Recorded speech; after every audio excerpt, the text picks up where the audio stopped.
I knew something was wrong the moment I woke up to the soft, deliberate tapping on my hotel door.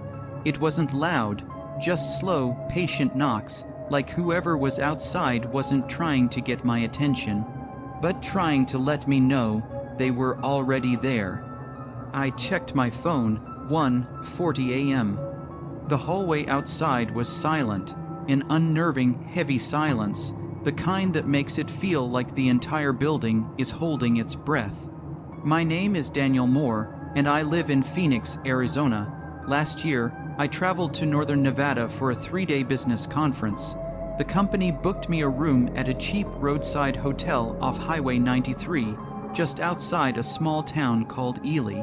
I'd spent hours driving through snow and empty desert, and by the time I checked in, the temperature had dropped below freezing. The place was nothing special: 2 floors, flickering parking, lot lights, and the faint smell of old carpet hanging in the hallways, but it was close to the venue and within budget, so I didn't complain.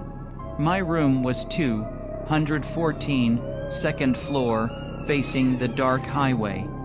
Inside, everything seemed normal: a buzzing heater, a dim yellow lamp, and a TV mounted crookedly on the wall. I wasn't expecting anything strange. I wasn't nervous. I was just exhausted. And that's what makes the rest of this so terrifying. I went to sleep, thinking it would be just another boring business trip. The first knock sounded like it came from far down the hallway. Light, distant tapping. I assumed someone was lost or knocking on the wrong door, but then it happened again. 3 slow, deliberate taps, right against my door. I sat up in bed, heart thudding in my chest. Something about it felt wrong. I can't explain why, but I had the deep, sinking feeling that whoever was out there wasn't supposed to be. I cleared my throat and called out, "Hello, can I help you?" Nothing. No voice.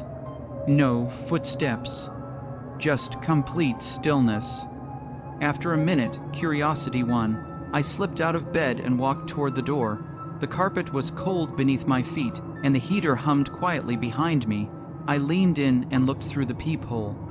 But the hallway was empty, just a single flickering ceiling light far down the hall. Uneasy, I backed away and got back into bed. 10 minutes later, the knocking started again. This time it was slower, closer, more intentional, and I swear, I could hear breathing through the door. My chest tightened as the knocks grew louder, still controlled, still quiet, but disturbingly personal. I approached the door again, every instinct telling me not to. The knocks weren't just knocks anymore. They sounded almost intimate, like whoever stood there had their forehead pressed against the door while tapping. I forced myself to look through the peephole. No one.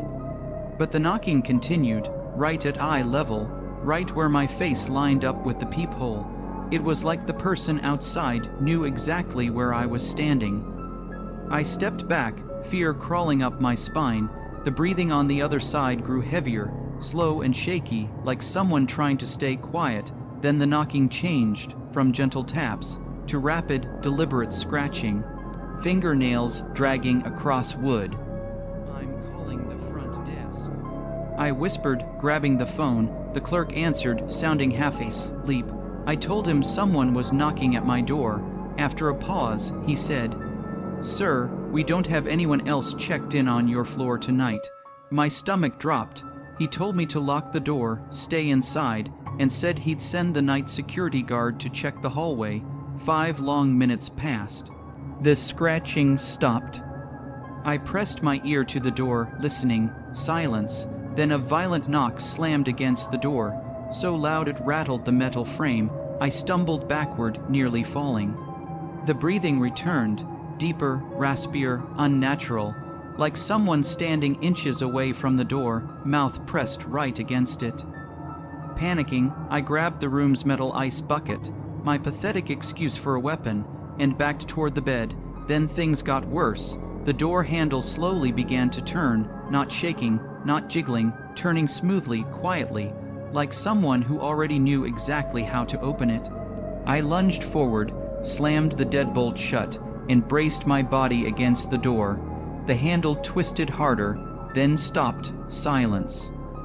And then, through the gap under the door, I saw a shadow, long, still, facing my room. I didn't move until I finally heard footsteps, the heavy ones belonging to the security guard, not the soft, deliberate ones from before. He announced himself, and I opened the door a crack.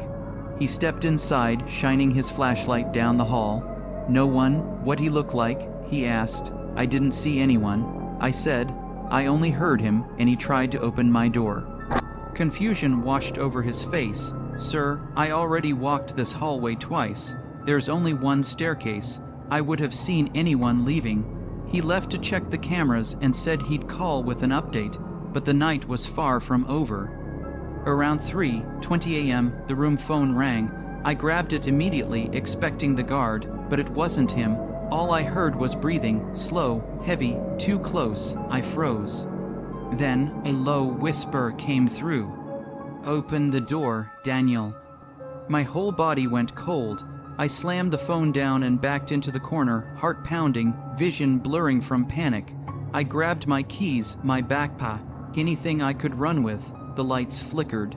The TV snapped on, blasting static, and beneath the static, I heard it again knocking, not from the hallway, from inside the wall behind the bed.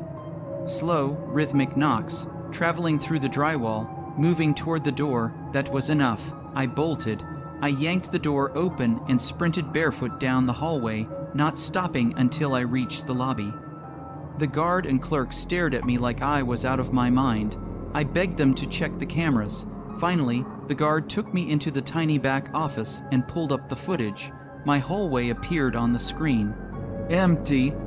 Still, silent. He rewound it to 1:40 a.m., and then we saw it. A tall, thin silhouette appeared at the far end of the hallway. No face, no recognizable clothing, just a stretched, human-shaped shadow.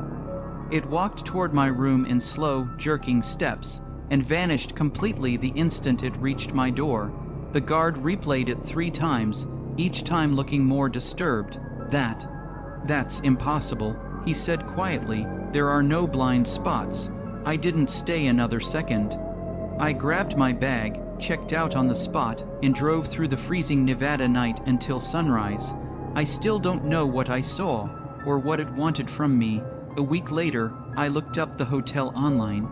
The first thing that came up was a forum post from 2019. "Do not stay at the motel on Highway 93. Something knocks on the doors at night. Nobody knows what it is, and it's not human." They had posted a blurry photo, a long, dark figure standing at the end of a hotel hallway, the same one I saw, the same one that whispered my name. I moved apartments shortly after coming home. My new place is quiet. Safe, normal, but sometimes late at night, when the air feels too still, I swear I hear that soft, patient tapping again, like something finally found me, and it's still waiting for me to open the door. I knew something was off the moment I stepped out of the elevator and saw the hallway lights flicker, just once, like someone had passed directly beneath them. It was close to midnight, and the entire 3rd floor of the hotel felt abandoned in a way that didn't make sense.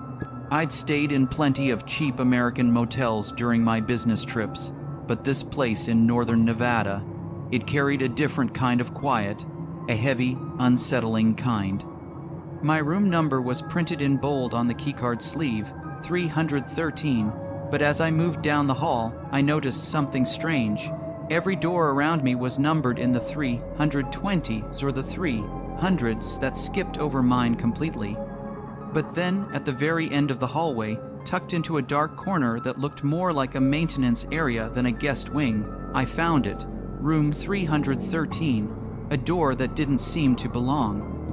My name is Ryan Walker, and I travel a lot for work, sales routes that send me across small American towns, lonely interstates, and cheap hotels that all blur into each other after a while. I'm not easily shaken, and I don't get superstitious about places. But that trip was different. I'd been driving through hours of empty desert and frozen too. lane highways before finally pulling into this hotel just off US 50, somewhere between Ely and Austin. Snow was building on the asphalt. The front desk clerk looked half asleep, and the lobby smelled like old carpet and microwave dinners. The hotel was nearly empty that night. I asked for anything quiet. He handed me the keycard. Room 313. His eyes flicked up when he said it, as if he didn't expect to give it out. I didn't think anything of it, not then. The first strange thing happened when I entered the room. The lights were already on, not all of them, just the lamp on the nightstand, glowing a dim, yellowish color that made the wallpaper look stained. I figured housekeeping forgot to turn it off. But then I saw the bed. It looked like someone had just gotten up from it moments before, like the sheets had been pulled tight, but still held the soft shape of a body. I remember whispering out loud, "Okay." That's weird. I checked the bathroom. Cold floor, dry towels, shower curtain pushed all the way open like someone rushed out. No luggage, no belongings, nothing, but the room smelled faintly of perfume, old perfume, the kind older women were in church. The second strange thing happened around 2:00 a.m. I woke up to the sound of footsteps in the hallway. Slow, soft, shuffling, they stopped directly outside my door. Then I heard it, a light, careful tapping, not knocking, just tapping, like fingertips brushing wood. I sat up, heart pounding, and whispered, "Hello, who's there?" The tapping stopped instantly. I waited, holding my breath. After a long pause, the footsteps continued down the hall, fading slowly until everything went silent again. I barely slept after that. The next morning, after a quick shower, I headed down to the lobby to grab coffee and ask for a late checkout. The woman at the front desk, different from the night clerk, typed my room number into their system. She frowned. "Sir, you're not in room 313. "Yes, I am." She turned the monitor so I could see. My reservation clearly said room 312. "No," I insisted. "Your clerk gave me 313 last night." She shook her head slowly. "Sir, this hotel doesn't have a room 313. We skipped the number." My stomach dropped. I told her to follow me. I'd show her. We went up the elevator, walked the hallway. And when we reached the end corner, room 313 wasn't there. Just a blank stretch of wall where the door had been. I felt my body go cold. I swear, there was a door here last night. She gave me a look people usually reserve for the mentally unstable. "Sir, this section hasn't had guest rooms in years. It's storage now." I told her I had left my backpack inside my room. She insisted maybe I meant 312. I knew she was wrong. I walked back alone, furious and confused, but when I turned the corner, the door was back, room 313. As if it had never disappeared. I froze. The entire hallway looked normal. Sunny morning light poured through the tiny window at the end. Nothing seemed wrong. The keycard in my pocket felt ice cold. My hand shook as I slid it into the lock. The green light blinked. The door opened. And inside, the bed sheets were freshly changed. The bathroom light was on. The mirror was fogged, as if someone had taken a hot shower minutes before I returned. But the strangest detail, my backpack was sitting exactly where I'd left it. Someone had been in the room.